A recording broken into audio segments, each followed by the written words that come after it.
With commodity prices down across the board, especially in cotton, maximizing yield is now more important than ever for growers.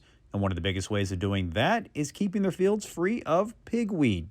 Unfortunately, that became more difficult after a U.S. court banned the use of over-the-top dicamba early last year.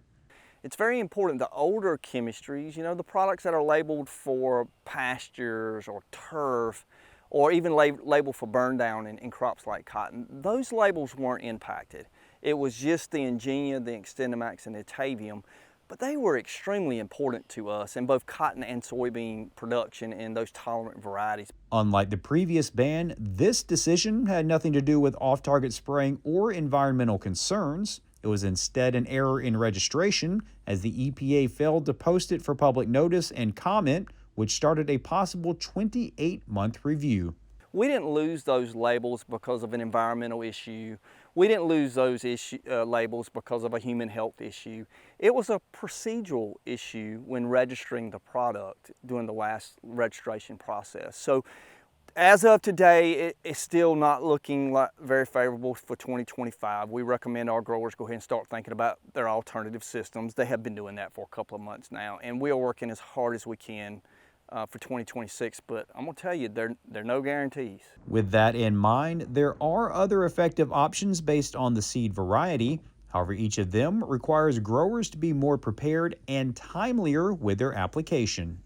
You're really looking at an Enlist program, kind of that 2,4-D system, or you're really looking at a Liberty-based program.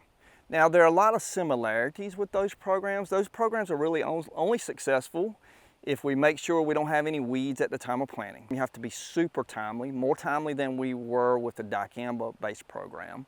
Depending on what technology, seed trait technology they grew, we'll run either an Enlist-based program or a Liberty-based program, and we can effectively control this weed. We just got to be a little bit more on the game this year. We can't play catch up like we've been able to play the last few years with some of our programs. With input costs constantly on the rise, farmers are always looking at ways to make their operations more efficient. However, cutting back on herbicide applications isn't likely to pay off in the long run. Weed management is one of many important components for sustainability on our family farms, without a doubt. And in a year like this year, you're typically trying to save money. How can I save money? How can I cut? But what that does, especially in a weed management program, when we're dealing with stuff like palmer amaranth, there are not a lot of things that we can cut or remove from that system because we're already challenged. We're already using every tool in the toolbox. Reporting from Tifton, I'm Damon Jones for the Farm Monitor.